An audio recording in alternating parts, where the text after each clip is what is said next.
നമസ്കാരം. ഗായിക സുചിത്ര ഉന്നയിച്ച ആരോപണങ്ങൾക്ക് മറുപടിയുമായി നടി റിമ കല്ലിങ്കൽ രംഗത്ത് വന്നിരിക്കുകയാണ്. സുചിത്രക്കെതിരെ സിനിമാ മേഖലയിലെ പരാതികൾ അന്വേഷിക്കുന്ന പ്രത്യേക അന്വേഷണ സംഘത്തിന് റിമ കല്ലിങ്കൽ പരാതി നൽകിയിട്ടുണ്ട്. ഒപ്പം മാനനഷ്ടത്തിന് നഷ്ടപരിഹാരം ആവശ്യപ്പെട്ട് നോട്ടീസും അയച്ചിട്ടുണ്ട്. നടി റിമ കല്ലിങ്കലിന്റെ കൊച്ചിയിലെ വീട്ടിൽ ലഹരി പാർട്ടി സംഘടിപ്പിക്കാറുണ്ട് എന്നായിരുന്നു സുചിത്രയുടെ ആരോപണം. പ്രത്യേക അന്വേഷണ സംഘത്തിന് മുൻപാകെ പരാതി നൽകുകയും മാനനഷ്ടത്തിന് നോട്ടീസ് അയക്കുകയും ചെയ്തു കഴിഞ്ഞെന്ന് നടി സോഷ്യൽ മീഡിയയിൽ പങ്കിട്ട കുറിപ്പിലൂടെ പറയുന്നു. കുറിപ്പിന്റെ പൂർണ്ണ രൂപം ഞാനിവിടെ വായിക്കാം. വർഷങ്ങളായി നിങ്ങളിൽ പലരും WCCക്കും അതിന്റെ ലക്ഷ്യത്തിനും ഒപ്പം നിലകൊണ്ടവരാണ്.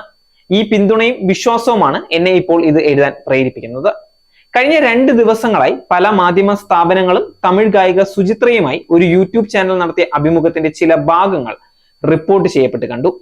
30 മിനിറ്റ് നീളുന്ന ഈ അഭിമുഖത്തിൽ അവർ ചില പേരുകൾ എടുത്തു പറയുന്നു എന്ന് മാത്രമല്ല 2017 ലൈംഗിക അതിക്രമം നേരിടേണ്ടി വന്ന അതിജീവിതയെ അധിക്ഷേപിക്കുകയും ചെയ്യുന്നു. അങ്ങനെ ഒരു സംഭവം ഉണ്ടാകും എന്ന് അവർക്ക് അറിവ് ഉണ്ടായിരുന്നു എന്ന തരത്തിലാണ് സുചിത്രയുടെ വാദം. അതുമാത്രമല്ല മുഖ്യമന്ത്രി പിണറായി, മോഹൻലാല്, മമ്മൂട്ടി എന്നിവർ ഹേമ കമ്മിറ്റി റിപ്പോർട്ടിലൂടെ ഫഹദ് ഉൾപ്പെടുന്ന നടന്മാരുടെ കരിയർ നശിപ്പിക്കാൻ ഗൂഢാലോചന നടത്തി എന്നും അവർ പരാമർശിച്ചു കണ്ടു. ഇതൊന്നും മുഖ്യധാരാ മാധ്യമങ്ങളിലെ വാർത്തയായില്ലെങ്കിലും എന്നെക്കുറിച്ചുള്ള അവരുടെ അടിസ്ഥാനരഹിതമായ പ്രസ്താവന ശ്രദ്ധ നേടുകയുണ്ടായി. അങ്ങനെയൊന്നും ഒരിക്കലും ഉണ്ടായിട്ടില്ല എന്ന് പറയാൻ ഞാൻ ആഗ്രഹിക്കുന്നു. ഞാൻ അതിൽ പ്രതികരിക്കാൻ തീരുമാനിച്ചു. പ്രത്യേക അന്വേഷണ സംഘത്തിന് മുൻപാകെ പരാതി നൽകുകയും മാനനഷ്ടത്തിന് നോട്ടീസ് അയക്കുകയും ചെയ്തു കഴിഞ്ഞു. ഞങ്ങളുടെ ലക്ഷ്യത്തിൽ വിശ്വസിക്കുന്ന എല്ലാവരോടുമായി പറയട്ടെ, നമുക്ക് ഒന്നിച്ചു മുന്നേറാം. നിങ്ങളുടെ പിന്തുണയ്ക്ക് നന്ദി. ഇതായിരുന്നു റിമ കല്ലിങ്കൽ ഫേസ്ബുക്കിൽ പോസ്റ്റ് ചെയ്ത കുറിപ്പ്.